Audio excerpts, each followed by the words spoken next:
So, firstly, what is Bedrock? So, as I mentioned, it's a platform for accessing and working with large language models. By now, I'm sure everyone's familiar with ChatGPT by OpenAI, but as you may be aware, there are other large language models in the wild, such as Claude by Anthropic, which is one of the kind of leading models competing with OpenAI. Stable Diffusion, Llama 2 series by Meta, which is an open source model, and Amazon also have some of their own models. So Bedrock basically allows us to get access to all of those models in one place. It has what we call a playground, which is a web interface where I can chat with these models and build my solutions and test them and build templates. But more importantly, it also has API access, so I can build applications which integrate with those models via Bedrock. It's provided as a fully managed and serverless solution, so there's no servers, there's nothing to configure, there's no clusters or anything like that. I can just send my queries to Bedrock and get the responses back from models. Commercially, it's paid for based on consumption-based pricing, so depending on the number of tokens which you send to and receive from your models, there will be a payment per token. And there are many features to kind of take those foundational models and then also tailor them to your specific use cases. For instance, you can fine tune the models, you can connect them to your own knowledge bases, and you can build chatbots which have been customized to your organization. So why would we do this? Obviously, what we could do is go and form a commercial relationship and access those models individually. But there are some advantages to accessing them via AWS and allowing them to broker those connections. Firstly, what we do is we get all of the models in one place and we can access them via a single API, giving us a kind of abstraction layer, which makes it easier to change models as new ones come out in future. And what some people do is also combine models to build an end-to-end solution. Maybe one is better for images and one is better for text and one is better for code. And what you want to do is pick and choose the best model. And Bedrock allows us to do that with that layer of indirection. Next, if you're in an AWS environment, Bedrock is obviously going to be tightly integrated into that. So for instance, your billing will be integrated to your AWS account. Security, controls, governance through IAM, and integration with other services like Lambda and databases, some of which we're going to see today. Next, Bedrock does add some of those additional features that we talked about. So the kind of point and click connection to knowledge bases for RAG, retrieval augmented generation, and the agent-based workflows which connect with Lambda. So Bedrock basically goes above and beyond what you'd get by working purely with the LLM providers. And finally, there is kind of a reliability argument for working with AWS. As we know, you have a great track record in terms of reliability and security and compliance. So we can have more degree of confidence when we're working with AWS than we may do with working with a kind of new AI startup. So I'm now going to move into a demo to explain how this is used in practice. So here I'm logged into the AWS console on the welcome page effectively for Bedrock. And the first thing I'll point out is Bedrock isn't available in all regions yet, and there are also differences. For instance, in Frankfurt, all of the models are not available yet. So I'm going to concentrate in US East 1, which seems to be the most fully featured region for Bedrock. Now, over in the Getting Started section, this is basically allows us to navigate around Bedrock. So we have some training at the bottom here, links to the various playgrounds, which we're going to look at in a moment, and starting points to go and read about the individual foundational models. If I click in the provider section, this again is basically just information about what the model is, how it works, and how do we interact with it through APIs. And I can flick between the different model providers like AI21, Amazon, Anthropic, Cohere, Meta, and Stability API, which are our 6 providers as of today. Within the examples section, we'll see that each of those 6 providers have a number of examples for interacting with it, and they include things like kind of entity extraction, code generation, customer service, translation, summarization, stuff like that. So here I've clicked on a customer service FAQ chatbot, and it's given us an example as to how we would interact with that bot optimally. And likewise for Llama 2 debug code example has given us an example prompt and an example response. So think about that getting started section. It's just like information and documentation. Next up are the playgrounds, which is like an ability to interact with these models through the console. And there are separate playgrounds for text, chat, and images. Firstly, if we do a text example, I'm going to select Anthropic Claude 2 version 2, and we're going to begin chatting with this through the playground. So I'm going to ask a random question like, tell me 3 interesting facts about Las Vegas, which is where I'm sitting now at the end of a AWS reInvent conference. And sure enough, it's responded with 3 facts that it's home to the largest hotel in the world. There are more hotel rooms in Vegas than in the entire state of Hawaii, and the Las Vegas Strip is not actually located within the city of Las Vegas. Likewise, on the image playground, again, we have to select a model. So I'm going to select the Amazon Titan image model, and I'm going to make a random request of this through the playground. Something like, can you give me a picture of a green cat in Las Vegas on the strip? So I'm going to press run, and by default it's going to give me 3 images, and you can see we can tweak that in the bottom right. And relatively quickly it's given us 3 images which have been created by the Titan model. I can do things like add negative prompts, change the orientation and the size, and request more or less images with each batch. So I'll do that. I'm going to say only give me 1 image, and you can add a negative prompt. Here I'm going to say give me an image with no palm trees, which I think is how the negative prompts are used. After another moment, we will see that the image is returned, and sure enough, the palm trees have been removed and we only have 1 image. A second way of interacting with the playgrounds is via the examples. So we looked at some of the examples earlier, but what we can do is navigate to the examples area, choose one, and then click the link in the top right, and it will take us to the playground with the prompt already populated. So here we had a meeting transcript, and we have asked for a list of action items for each person in the meeting. If we were to look at this code generation example, integrating with Claude, we'll click open it in Playground. The prompt has been populated, and we can make adjustments to the request. So stuff like the temperature, which is a model of creativity. Now, when I click run, that prompt is sent through the model, and in this case, the Python code which we requested has come back. So this is basically just a different way of interacting with the playgrounds via the examples, and it's obviously a great way to learn and understand the capabilities of the chatbots. The other thing I should point out is this model access section. So by default, we don't have access to all of the models, and you have to go and specifically request access to them. And they've done that for kind of role-based access control reasons. Perhaps you don't want all people to have access to all models, so they are putting that behind I am, so we have some controls. And there's also an end user license agreement step, so you are also agreeing to the terms by explicitly accessing the models in this way. You can see that I've already requested access to a number of models, but I'm going to go through the process of requesting access to a stable diffusion model here. We can see that when I make that request, it becomes in progress, and these can sometimes take a minute or so to provision and become available to us. So finally, access to the stability AI model has been granted. And I'm just going to give that a quick test now, just to demonstrate that it is available to us. So I'm going to go through the examples route again, and you can search for a particular provider. And I'm going to make sure I select the right model, which I just requested access to. And if we open it in Playground, we can see that we are requesting an image of a Sri Lanka tea plantation. And sure enough, a good image came back.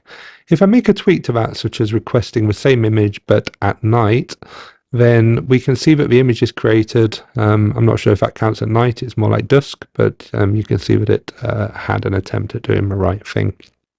So now I'd like to talk a little bit about APIs, because so far we have been using the Playground, which is a useful route for, experimenting with these models and testing how they behave and building what we call templates. But in reality, we are going to want to use these models by integrating them into our websites and applications and mobile apps. And that has to take place through APIs. Now, Bedrock is fully kind of API enabled, and we can access it through various SDKs for all of the different languages like Python, JavaScript, Java, Go, and all of that good stuff. And I'm going to demonstrate how it looks here using the AWS CLI, but a lot of the concepts map to like a real programming language. So here I'm at the command line, and if I say AWS Bedrock help, it's going to give me a few of the commands for interacting with Bedrock.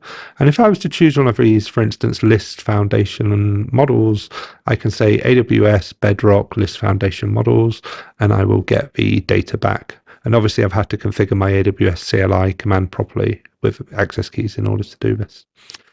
To actually run commands against the models, you have to use an AWS Bedrock runtime endpoint, passing a command called invoke model. And you can see here, I'm requesting to send a request to the Anthropic Claude v2 model, and I'm passing a prompt, which is give me a story about 2 dogs. And I'm giving it a parameter to say keep it to less than 300 tokens. We have outputted it to a file, and sure enough, we've gone via the API and we have a response, which is a story about 2 dogs called Rex and Charlie, which looks very interesting. Now, to illustrate part of the value of Bedrock, what we can do here is basically switch the model. So I'm switching from Claude 2 to Meta Llama 2, and I'm sending exactly a very similar prompt saying, give me a story about 2 dogs. Here we haven't limited to a number of tokens, but sending a very similar request. A different story has been outputted from a different model. And in this case, the dogs are called Max and Bella, to illustrate that they're different. So this is an example of using kind of 2 different models and switching between them. And you can understand how maybe we could have an application which combines different models to get our end-to-end user experience. Now, so far we have been looking at interacting with the foundational models as they come out of the box. But what we need to do is customize these models with information which is specific and tailored to our business and our business problems. Now, Bedrock gives us a feature called knowledge bases which allow us to do this. So what I've done is created a silly document just to illustrate how this works. And I say, if monkeys are red, they are called David. If they're blue, they're called Emma. And if they're green, they are called Benjamin. And I want to ask a chatbot questions about this population of monkeys. And I would also like to kind of reverse and test for reasoning by saying, oh, if a monkey is called Emma, what colour would you expect it to be, if that makes sense? So the first thing we have to do is put that file, that PDF in this case, into an S3 bucket. And I'm creating a bucket in the same region as Bedrock, so in North Virginia. Give the bucket a name, and we're just going to use the default settings for the bucket for the purposes of this demo. And if I was to navigate into this S3 bucket, I'm then just going to upload the PDF, which I have just created containing the information about the monkeys. So a single PDF, I imagine you can use lots of different file formats. I'm not sure what they are, but for now, we're just going to have a single PDF. I'm now going to navigate back to Bedrock and build a knowledge base based on that S3 bucket. We will give it a name. I'm going to call it Monkeys Knowledge Base, and a description. So it's information about colours and names of monkeys. And for the rest of this, we are just going to accept the defaults. And we have to paste in the URI of the S3 bucket. Now, in order to make this work, you have to choose some embeddings, which is how do you convert the text into vectors, and those vectors are stored in a database. And out of the box, we integrate with AWS OpenSearch, which now has like vector capabilities. So you can use external databases if necessary, but here we're just going to use OpenSearch serverless. So that was all very point and click. And what we're doing now in the background is we are creating an instance of OpenSearch and getting it ready to accept the text from the PDF, which we are going to introduce.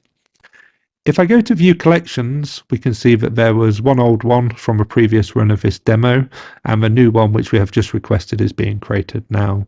So to clean up the account, I'm just going to delete the old one from my previous demo whilst we're here. That has been removed, and the new one which we have created is now active. We can see it was created at 1641. So the OpenSearch serverless database is ready, but right now it doesn't contain any text from a PDF. We still have to go through a ingestion process. So it's just going to take another moment for the GUI of Bedrock to catch up. But if I hit refresh, then we can see that the data source is ready, and I have to hit this sync button, which is going to initiate the process of taking data from S3, computing the vectors through the embedding model, and pushing it into the database. And because it's a very small collection of data, it's one PDF with 3 lines, we can see that that ingestion process didn't take very long at all. If I now click test, what I want to be able to do is to be able to interact with the chatbot and see the answers it gives me, which should be based on the knowledge which is stored in that document in my knowledge base. So we've clicked test in the top right and chosen the Claude model to interact with. And the first question I'm going to ask is, if monkeys are red, what are their name? And as per the PDF, Claude is going to respond that red monkeys are called David, and that can only have been extracted from the PDF which we provided and the knowledge base which we built. Likewise, I'm going to say, if I have a green monkey, what is their most likely name? So we've asked a question in a kind of slightly different natural language form, and sure enough, it has predicted that green monkeys are Benjamin. I'm then going to give a slightly different question where we ask, if I have a monkey called Emma, what colour is it likely to be? So here we're testing kind of reasoning, we're going reverse from given a name, what colour would we expect it to be? After waiting for a moment, we are going to get the response, and sure enough, it has predicted that if your monkey is called Emma, it is more than likely blue. So that's fantastic. That's worked exactly as we expected. Likewise, I can ask another question about the population, such as how many different colours of monkeys are there altogether? And Claude will respond and say that there are 3 monkeys based on the information which we have given. Likewise, I can ask a question, what if I find an orange monkey? And this is an example of reducing hallucinations. Because we haven't told the knowledge base anything about orange monkeys, it's going to be quite explicit in saying, I don't know the answer to that question, rather than making an educated guess. So this is incredibly powerful, that we've taken the large language model and we've customized it with proprietary information about our business, and then we can interact with it in very sophisticated ways, asking questions in all of these different ways based on our own business data. So it's a very powerful idea, and it's relatively easily to implement within Bedrock. The final concept I wanted to introduce was agents. Now, these are chatbots that we can build which are based on knowledge bases, and they can take your kind of users through a series of steps and also call external functions, for instance, to register issues with a help desk or make bookings or call APIs or anything like that. I'm going to build this agent again based on Claude v2, and what we can do is give it some instructions as to how we would like it to behave. Here I'm going to say you are an angry person and you give overly long and detailed answers even to short questions. And I believe there's kind of better structure to give that in order to get the best behavior out of Claude. I'm going to skip over the concept of action groups. This is where we would call out to lambdas, because I think that is a detailed topic in and of itself, but it's a very powerful idea. But what I am going to do is choose a knowledge base to integrate into my agent. And here you can specify some extra instructions in terms of how the agent interacts with that knowledge base, but I haven't quite understood how to use that yet or how that influences things.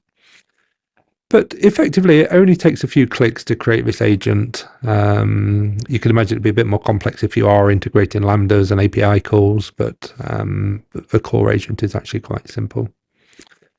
So after a moment, the agent is ready to use. So we hit refresh, and then we can go through a process of testing our agent to test that it is giving the behavior which we would expect. And what you can do is give it different instructions and to try to optimize and fine tune its behavior. So what I'm going to do is start by asking a question which the answer can only be in our knowledge base. So I'm going to say, I've seen a green monkey. What do you think her name is?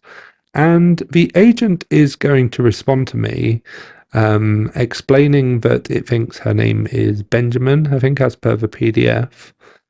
The response that comes back, it isn't particularly angry, so it hasn't taken that instruction on board, but I do believe it is kind of overly long. It hasn't given me a particularly terse answer. It could have just said her name is Benjamin. So I believe the instructions are having some impact, but what you have to do is give the guidance in the right format in order to get the best behavior out of the bot. I'm going to try a second example. So looking at the PDF, again, the example around Emma. I'm going to then ask an arbitrary question that I've just seen 50 monkeys and they're all called Emma. What colours would you expect them to be? And I believe the answer is blue. We would expect all of these monkeys to be blue based on the reverse reasoning. So again, we have this kind of chatbot. Agents in reality should be much more involved than this. You can customize the behavior is one of the key concepts, and you can integrate with lambdas to go and make things happen in the real world as you are responding to the agent, search databases and make bookings and stuff like that. This probably